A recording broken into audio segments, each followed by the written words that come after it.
Hi, my name is Natalie Oakwood, and this is my lifespan timeline for Kine 372.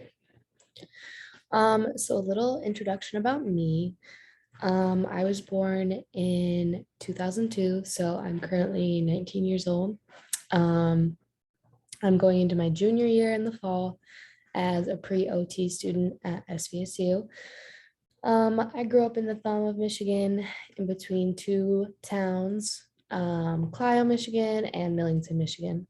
And I attended elementary and high school in Millington. So here is a picture of me when I was a toddler. So I lived in Clio. And then at about this age, a little bit older, we moved to Millington, and that's when I started going to school there.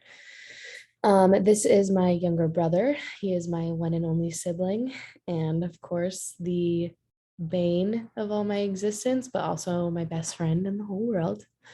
Um, Growing up, I come from a really big family, so we were always traveling and doing all sorts of fun stuff together. So yeah, that was really fun. In elementary and in high school, I was really involved in all sorts of extracurricular activities, um, including physical activities, so like dance and basketball and track and cheerleading and pretty much all of the above. I've tried it all. And then also some like more education driven extracurriculars. So National Honor Society, Student Council, those sorts of things. And then I've carried that to my collegiate career a little bit. I was part of Health Professions Association, and I help run a women's ministry group on campus. I also play the saxophone. I used to play in band. I was going to be part of the SVSU marching band, but that didn't quite work out. And then this is me and my best friend from SVSU, and she is a writing major. So I chose to focus on three different reflexes that my mom said I displayed really well as a child. So the first one is the palmar grasp reflex, which is a primitive reflex. And this appears starting prenatally or at birth. So it's one of the first primitive reflexes that's shown. And it's stimulated by touching the palm of the child, and the child reacts with closing and a tight grasp, discluding the thumb. And so my mom said that I had a killer grasp as a child. And in this little photo here, you can kind of see I'm grasping my hands. Obviously, it was placed like that for this picture, but this is the best I could do.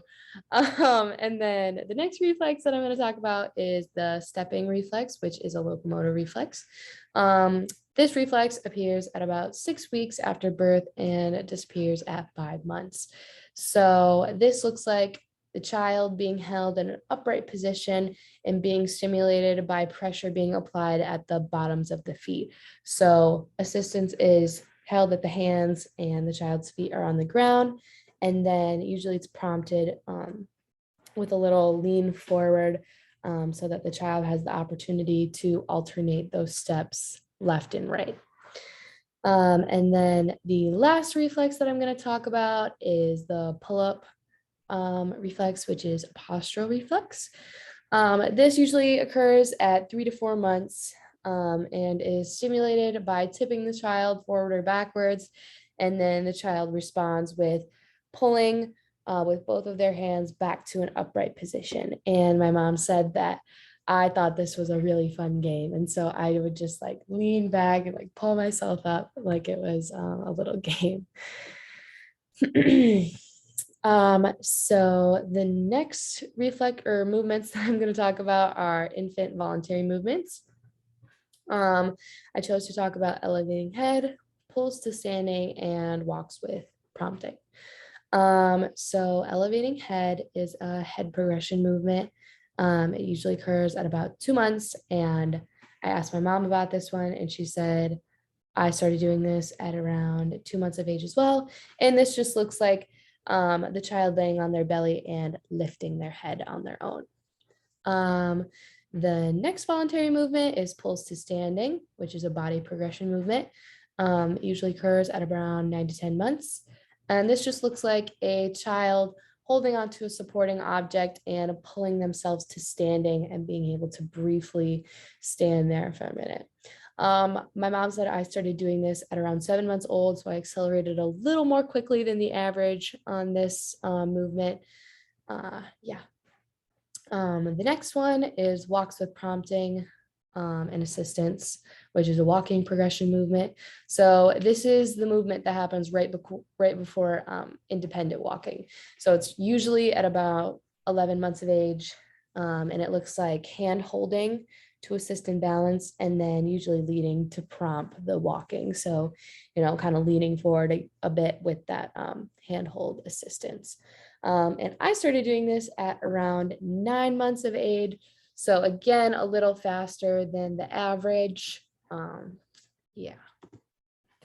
So the 3 foundational skills that I chose to focus on for me were running, jumping, and skipping, because I feel like I used these foundational skills the most in my early childhood and then growing up and in all the activities that I did. So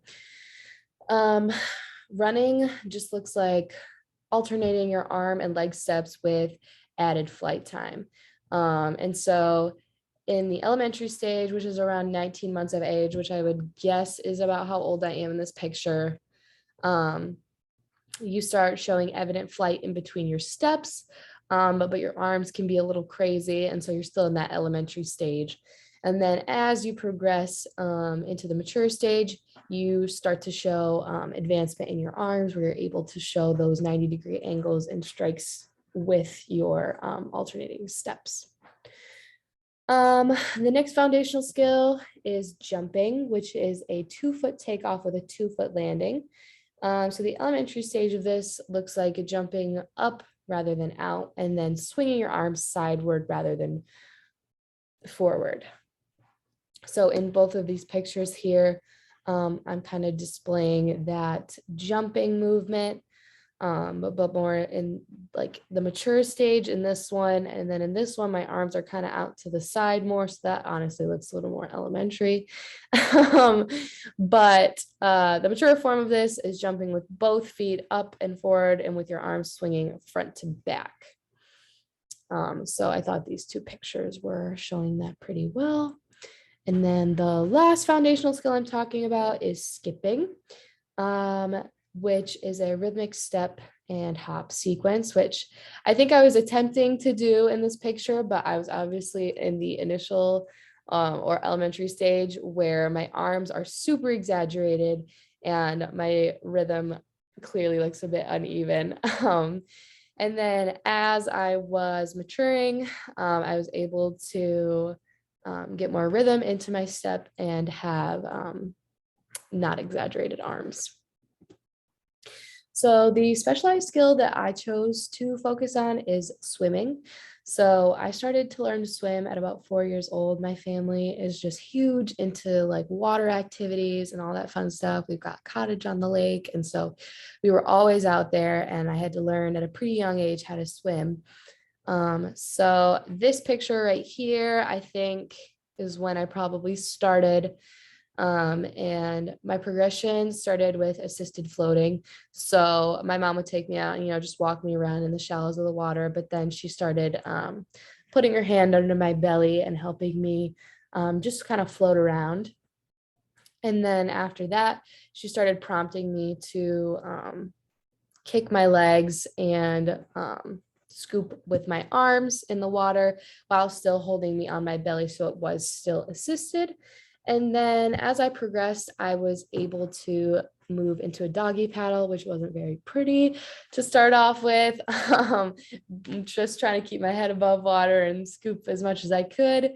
But as that progressed, I was able to advance into a front crawl with my mom's help, because she was a lifeguard and on the swim team and all that good stuff. So she taught me the form of how to do that. For practice, I would say that the majority of the practice that I did for this skill was random practice. Generally, I was constantly working on kicking paddling, and floating, but in all sorts of different scenarios. I was in pools of different depths. I would go from the shallow to the deep, and it was all different depths and lots of different locations. And it was just pretty much a slow, gradual learning with lots of different variables. So next, I sectioned my adulthood timeline into decades. So in my 20s and 30s, my goals are to keep fit at the gym and with various other activities. Like I said, I love to be active and all that good stuff. My goal is to finish school first and foremost. We're getting there. And obviously pursue my career in occupational therapy. One of my goals in my 20s and 30s is to travel as much as I can. Sometimes it's hard when you're in school and you got a job and all that good stuff, but you're only young once. So I'm trying my best to manage it well so that I can have those experiences. I plan on moving pretty early on after I graduate, probably to North or South Carolina. I plan to start a family pretty early on. We'll see how that goes, you know. But hopefully in my 20s or 30s, I will be starting a family by the time I move. One of my biggest goals in my 20s and 30s is to be able to fuel my mind, body, and soul. I think it's important to do something physical for your body, do something cognitive for your mind, and then something that you just like really love every day. So I really try to make it a goal to do all of those things every day. In my 40s and 50s, my goals are to keep finding ways to stay active. I know as we get older, it's a lot easier to, sit on the couch and watch a good Netflix show, but staying active is really important for our bodies. So I just want to be aware of my physical and my mental health as well, just being cognitive of that sort of thing. One of my big goals is to keep my career a job and not my life. I think that, spending time with your family and friends and doing things outside of work is just as, if not more important than your career. And so for me, I want to be able to keep my career separate from my life and have that work-life balance. And then I'd really like to keep continuing various hobbies. I really enjoy painting and reading. So I'd really like to continue doing that. In my 50s and 60s, my goal to retire. It's pretty early for some people's standards, but I would love to retire that early.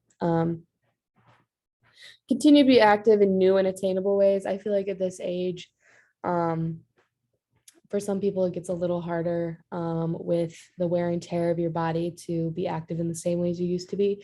So just finding new ways for me to stay active. Keep pursuing my family and my individualism. So I think that it's really cool when people can have their individual time and then also have their family time. I think that's really awesome. At this point in my life, I'd really like to start falling into like a steady routine. I feel like early on, it's kind of hard because there's just like so many things going on. But as I get older, I want to be able to have that routine that's going to be able to keep me steady. And then I want to be able to provide a fun and safe environment for my friends and family. So just kind of being a warm and welcoming person, and then potentially having like a location where I could host those sorts of things. In my 70s and 80s, it's my goal to pursue some hobbies that I might not have tried before that are more suitable for that age category. So cooking, walking or hiking, and still traveling. I think at this point, traveling might not be as extreme as it was when you were younger, but I think it can still be a really beautiful thing. I'd love to host family events, keep a routine, and spend time with my loved ones. And then if I make it all the way to the 90s, which is the goal, I want to be able to seek necessary assistance when I need it and take advice from my loved ones regarding that.